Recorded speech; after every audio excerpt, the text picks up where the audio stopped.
good afternoon from a very sunny Norwich City centre-ish. I'm just on my way to the game. It's still about 3:30 in the afternoon, but I like to get there nice and early, make sure we're organised. But of course Norwich City facing the uphill task tonight. The English champions Manchester City at home, trying something a little bit different and doing some sort of matchday vlog thing, so apologies for my face, but you have to get used to it throughout this video. Obviously, just make sure I don't get killed. Obviously a tall order for Norwich City today. I was in that press conference yesterday, that remarkable press conference where Daniel Farker went through pretty much all 11 of the injured and unavailable players for today's game. Defensively, it's looking a tall order for Norwich against the likes of Sergio Aguero, Raheem Sterling, etc. So it'll be interesting to see how they cope with that. But of course an uphill task, and we'll take you right through the day today on the PinkUn. Just at the bottom of the bridge there, you can see people picking up their £1 bag. Contains the EDP, the evening news as well, and I think it's a fine finger today by the look of that. Make sure to pick that up on a match day at Carrow Road.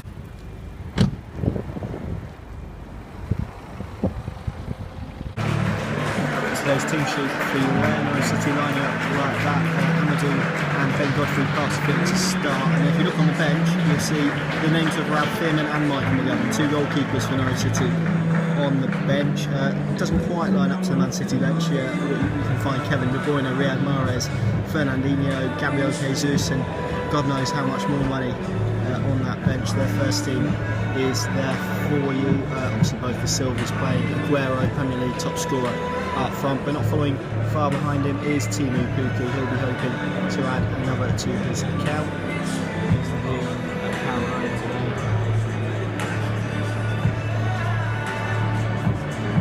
About 50 minutes to the end until kick-off. You can see the goalkeepers there. All three of them warming up ahead of the game. Wendy, would you now please welcome the Barclay Match Balls mascot, and that's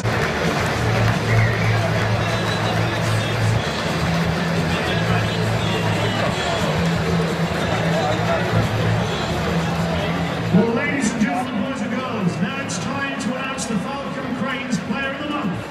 He's carried on from where he left off last season and scored 5 goals in just 4 Premier League games, including a first Premier League hat-trick.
Scores from around the Premier League: Liverpool 3, Newcastle 1, Brighton 1, Burnley 1.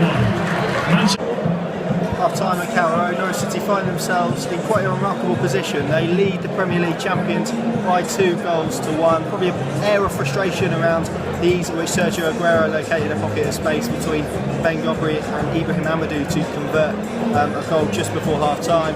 It's been a really assured defensive performance for Norwich. They've had to absorb a lot of pressure naturally, but they've basically deployed a fairly deep block that has prevented Manchester City from playing through the lines and getting those cutbacks. I mean, Sam Byram on this right-hand side has nullified pretty much everything Raheem Sterling did, up to the point where Sterling actually opted to go and play on the other wing to see if he could get some spare change out of Jamal Lewis. But 2 counter-attacks, 2 really efficient, slick counter-attacks.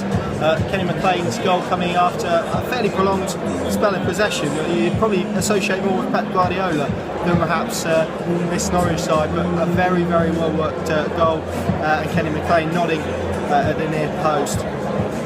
Well noting, Manchester City have conceded a couple of goals now from near post corners. It seems they're being a little bit found out in that department.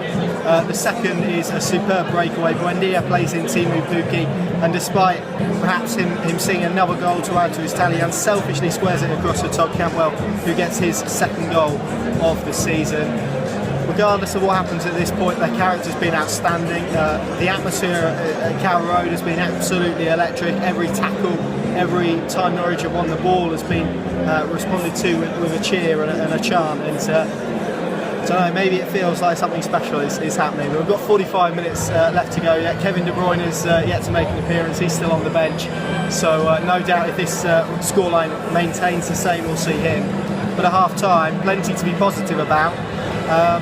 Norwich City have played very, very well. Yeah, it's going to be a long 45 minutes, but fingers crossed they can maintain that level of performance and see this out.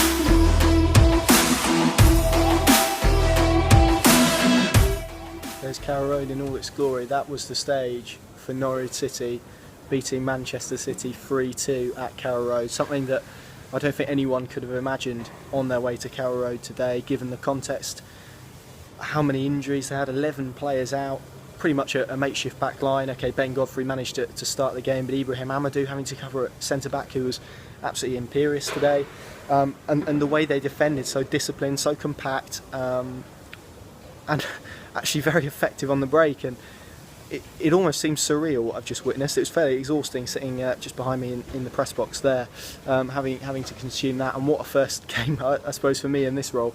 It only gets uphill from here, surely. Unbelievable day. I think if you put it in context, probably one of Norwich City's greatest wins in their history, considering the difference in terms of values of the squad, in terms of the injury crisis that Norwich had on the pitch. It was a fairly depleted 11 that ran out there today, and yet an absolutely sensational, wholesome, together performance. And they could have quite easily have come here today and have been licking their wounds and feeling sorry for themselves, but they didn't. They were positive, they were bright, they had a game plan that they executed to perfection, and goals from Kenny McLean, Todd Cantwell and Timu Pukki really defined that. Every time Manchester City responded, Norwich went and replied again, and they were superb today, superb, and this, they deserve the light in which they're going to be shined. But this stand that I'm standing in at the moment, I've never seen an atmosphere like I did here today at Carrow Road. Every tackle every block was met with a standing ovation. There was raw passion coming from all 4 corners of the ground, and I think a bit of disbelief. They were daring to dream when it got around 75 minutes, and then it filled up with anxiety when Rodri struck past Tim Krul. But wow, what a performance, what a day, and you could see what it meant to people as they made their way out of Carrow Road. Unbelievable. I can't still really find the words for it. Of course, all the content and analysis coming out of this game will be on PinkUn.com. You can check that out. This just about wraps up the first Matchday vlog. Hopefully you enjoyed it. Something a bit new over on our channel, so let us know your thoughts. We're playing about with it a little bit.